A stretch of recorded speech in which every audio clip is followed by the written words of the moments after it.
It was an extreme honor to wear the uniform of the United States military. I was very proud to wear the colors on my sleeve, to have the flag sewn on my shoulder.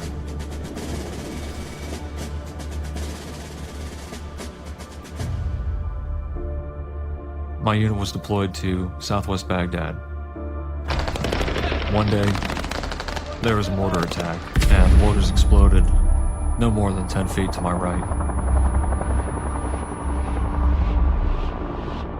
I sustained a traumatic brain injury and developed post-traumatic stress disorder. A lot of us come home without realizing that we're bringing the war home with us. In a lot of cases, having an invisible wound that nobody can see, you're just not believed. I was experiencing severe anxiety. I couldn't focus, I couldn't remember how to do certain things. I started to sink down pretty deep. There came a night when I was in a really, really bad place. I didn't want to deal with it anymore. So I took out one of my knives, I set it to the side. I wrote a letter up on my computer and set it there on the desktop. And I went downstairs and I walked out the back door of the barracks. I smoked a cigarette in the rain. It was going to be my last one. That's when I heard a little meow. This little black and white kitten comes walking out of the bushes. He just walked up and started rubbing up against my leg and let me pet him. I broke down crying, burst into tears. Maybe he knew that there was something I couldn't quite handle. I stopped thinking about all of my problems, and I started to think about all of his problems and what I could do to help him. Every day I went outside with a packet of tuna and a paper plate. He ate his food and hopped up on my lap. After a little while, he recognized my voice. I just had to walk out and I started calling him. This cat gave me something to look forward to every day. He didn't see anything wrong with me. He didn't see any sort of flaws or any imperfections. It felt safe. One day I got back after working. I started calling for him and there's no sign of him. When I found out that he wasn't around anymore, it devastated me. He had a serious effect on me. He helped me realize that I could actually not just care for somebody else, but other people could care for me. I started dating a girl named Becky I knew from high school. A few months later, we saw an adopt-a-thon going on. Becky and I were walking through these 2 rows of crates. All of a sudden, a little black and white paw shoots out from a crate and starts smacking me in my left arm. I looked inside, and it's that same little black and white cat. I opened up that cage and I pulled him out and I held him tight. So we signed the paperwork right then and there, and I named him Scout.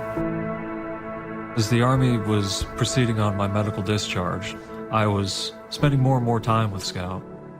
He's becoming much more of an integral part of my life. My girlfriend Becky was still living in Pittsburgh. Being that Pittsburgh was our hometown for both of us, it was not much of a decision to move back home. About a year later, we were married. After I moved in with Becky and her 3 cats, it was a big happy family. It was a lot of fun, and Scott was there the whole time. He made me want to better myself. I got out on my bike more often. I stayed in pretty good shape. I ate healthy and quit smoking. Because I knew if I had a support network at home, even if it included a cat, then yeah, man, I could do just about anything. I went back to school. I've earned my master's degree in clinical rehabilitation and mental health counseling. I'm able to work with other veterans that need the type of help that I got. I'm not really able to serve active duty anymore, but working with vets, I'm still serving. I'm just serving in a different uniform. There's one day when Becky and I came home. Scout didn't meet me at the door like he normally did. Tracked him down and he was just acting so sluggish. So we took him to the vet and he tested positive for feline leukemia. We were able to get Scott a transfusion, and that gave him about 2 weeks of time for us to spoil him. Until that night when he just could not catch his breath.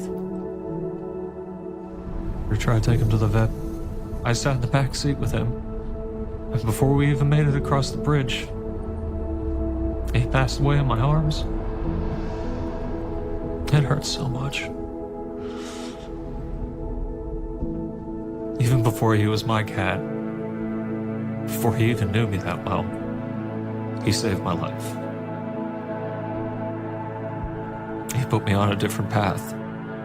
He gave me the confidence to try to come back from all the adversity that I was feeling. I don't go a single day without thinking about him. I think about all the stuff that he has afforded me a chance to do. That little kitten helped me realize that I wasn't just a sack of damaged goods. Scott was my battle buddy. He saved me. All I did was the paperwork.